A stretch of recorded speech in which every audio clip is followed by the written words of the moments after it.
Endi avvalambor assalomu alaykum. Ana ijtimoiy tarmoqda bugun qizg'in muhokama bo'layotgan masalalardan bittasi san'atkorlarimizga soliq solish masalasi bo'lyapti. Men hamisha bitta narsaning tarafdoriman, o'rtoqlar. Biz oldin tushunib olaylik, nima bo'lyapti o'zi? Chunki biz litsenziya olardik. O'sha litsenziya bizni soliq to'lash, foyda solig'ini to'lashdan ozod qilar edi.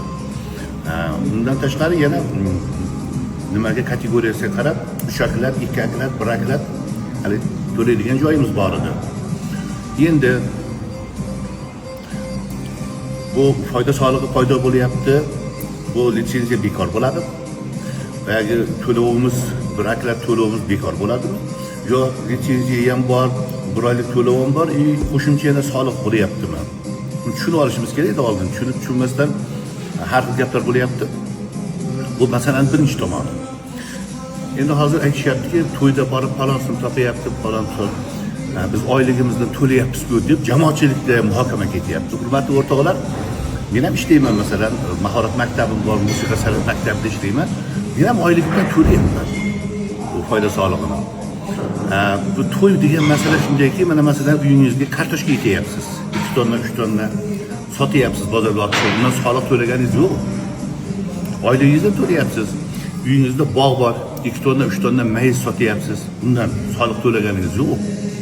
Bu shunaqangi to'y masalasi bizning qo'shimcha daromadimiz. Buni alohida e'tibor qaratib nima qilish nazarimda to'g'ri emas.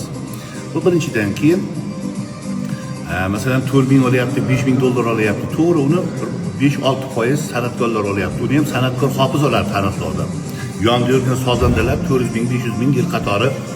Men shu viloyat o'zbek konsertga rahbar bo'lgan paytimda butun viloyatdagi hamma tumanlarga kirib chiqib san'atkorlarni uchrashganmizda. Bu o'rtacha hisobda bitta to'ydan mana 150-200 ming pul oladi mahalliy san'atkorlar. Bu masalaning birinchi tomoni.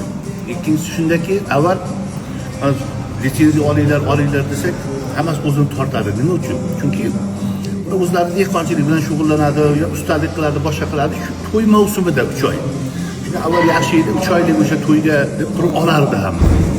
Endi mana 1 yillik qo'ygandan keyin 1 yillik litsenziya olib turib 3 oy xizmat qilib 9 oy litsenziya bekor yotadi deb, demak o'sha nimani litsenziya ham olib olmasdan shunaqangi holatlarga guvohi bo'ldik. Endi masalan soliqning temasiga qaytadigan bo'lsak, ana shunaqa o'rtoqlar. Buni oldin Respublika soliq qo'mitasidan yoki aytaylik deputatlarimiz, shu mavzuni ko'targan deputatlarimiz chiqib bizga bir to'liq tushuncha bersa, nima bo'ladi? Litsenziya yo'q, bir oylik bekor bo'lib 12% soliq kiradimi? Yoki hammasi birgami? Hammasi birga bo'lsa, masalan men o'sha qo'llab-quvvatlamayman bu fikrni. Chunki hech kim qo'shimcha daromadidan qo'shimcha soliq to'lagani yo'q jamiyatimizda.